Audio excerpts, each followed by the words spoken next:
Van Show, Van Show. He's a monster on a mission to talk to lots of folks. The Van Show, Van Show. Hey everybody, it's the Van Show! Woo. Yay! Whoopie-doo, as we say. That's right.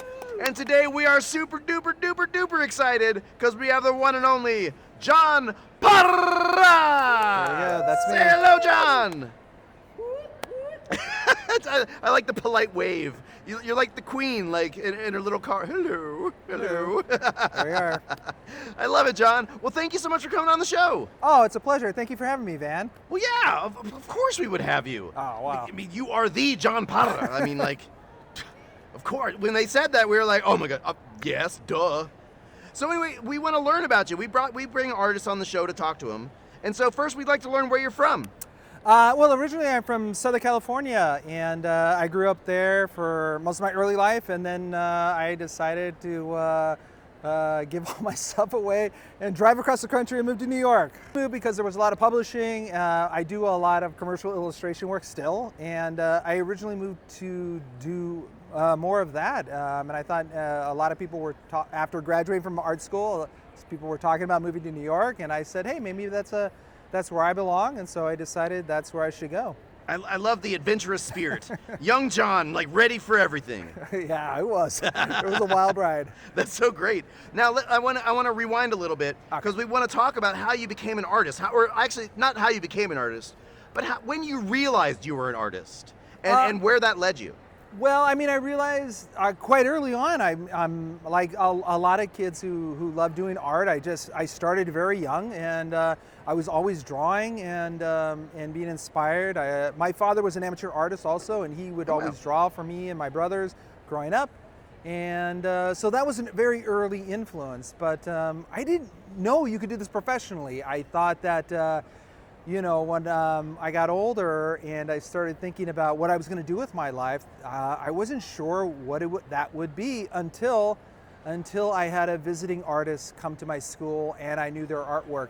And it was a game changer. I recognized his work, and it was like a lightning bolt in my head. I absolutely just was thrilled to meet this person and get excited. And then I started making the connections. I started realizing, hey, you know what? This is possible. This is something that I can do with my life, as this person who was talking to my class. So I just want to say thank you to Larry Carroll, who was an amazing artist who came and visited to me that day. That's amazing, and I love that, like, I guess as a kid, like, you kind of know, like, people make the books you're reading or the art you're looking at, but you don't really connect it to a human being.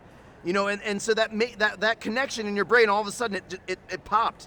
I love that moment. Well, that's why it's so important. And that's why I'm so happy to get to do school visits now, and to kind of plant those seeds, for the next writer, the next artist, the next musician, the next professional creative person. Because I'm going to be around for hopefully for many years to come, but we still need new people to come up and learn and create and be creative and be professionals and make great books and write great stories. And it's just an honor. If I can inspire any of that, it's an honor. Yeah. So for every page of a book that you have illustrated, there is a painting, like a physical painting, like somewhere. Pretty much, yeah. There's a physical painting somewhere. Yes. That's great. Yeah. I mean, it's really cool. Like. Oh, I love it. Well, because I think that's a real disconnect. I think that people have is they see a book full of illustrations and they assume that's where they live. They don't make the connection that there was another thing before that book was there. Those pictures existed in a different form, like either a painting or on a computer screen. You know what I mean? Yeah, and sometimes I'll even bring the original painting to one of my school visits just so I can show the students, like, this is what it looks like. This is what an actual painting that goes into the book looks like. And they're like amazed. They're like, it's just that they're examining it, they're studying it, they're looking at it so intently. And you can see the wheels are starting to turn, which is what I want. I want them to get inspired and feel creative. It's like, oh, I want them to feel like, yeah, I could one day do this. You know what I mean? And that's exciting to me. So Art that isn't for children's books. Well, I do other commercial illustration work. I've done stamps for the U.S. Post Office. I have 6 Forever stamps, which was really amazing. I actually got to go to the Postal Smithsonian in Washington, D.C. About a year or 2 years ago, and I was the artist in residency because of the stamps that I got to do. And they have them in the archives there. So it's like you think it's like the art is in the archives of the Smithsonian, which is really exciting and thrilling to be a part of that history. I've also done work for the New York City subway systems, posters for them, and I've worked for other commercial clients as well. So I do other illustration work outside of children's books, and those are fun and they're great and they're exciting to work on. Well, hey, let's talk about the book that you brought today. Absolutely. So tell us a little bit about it. Well, the book is called This Moment is Special, and it's a Dia de Muertos story, and it's nice. about a little boy and who is a skeleton character, and he makes a promise at the beginning of the day. So it's a kind of a day in the life story, but it's also about mindfulness. So the boy goes through his day, and he has these special, specific moments throughout the day that are sort of reminding him of just how he feels in the moment, you know. And it could be sharing a meal with his family, it could be meeting with his friends, it could be kind of a scary moment where he has to get on stage and talk to an audience. And you know, that he has to be brave. And so all these little moments, and also spending time with his grandmother and gardening and playing music, and then at the end, because it's about Day of the Dead, Dia de Muertos, they go into and honor at the cemetery the loved ones passed. It's a very traditional thing you find in Latin America, especially in Mexico, where you're honoring a life. And what is a life? A life is made up of special moments and memories. And so it's kind of has this kind of a circular storytelling. And then at the very end, there's an author's note asking the reader, you know, what kind of special moments will you have? Will you sing? Will you dance? Will you laugh? Will you think? Will you feel young? What will you do? And the picture behind it is that the little boy is not really a skeleton, but the mom is wiping away the makeup to reveal a real little boy underneath. And I thought it was kind of a nice twist to kind of end the story with. Now, can you share can you open up the book and share one of the pictures with the camera? Oh, sure. I'd like to see a little bit of your art. Yeah, so this is the end pages. Let's see where we'll get to. So this is the first spread that we have here, and I'll just go ahead and read it. It's very short. It says, you know, it's early. My house sits quiet and still.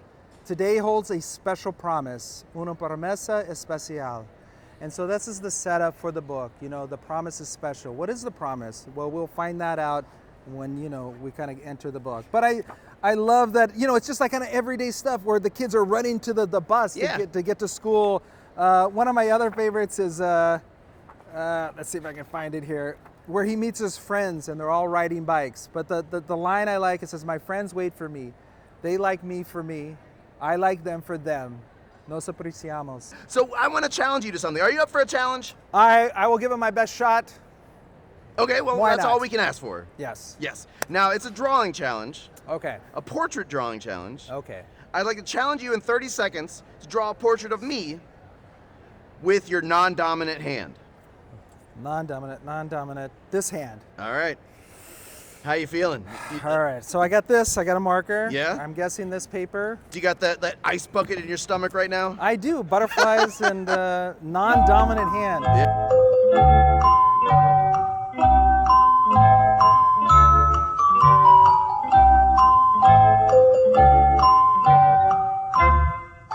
Hey! That's pretty good. You even got my Masterpiece. body in there. Very nice. Thank you so much for coming on this show. This has been a blast. Van, thank you for having me. It's been a Yeah. pleasure. Goodbye. That show, that show, that show, that show.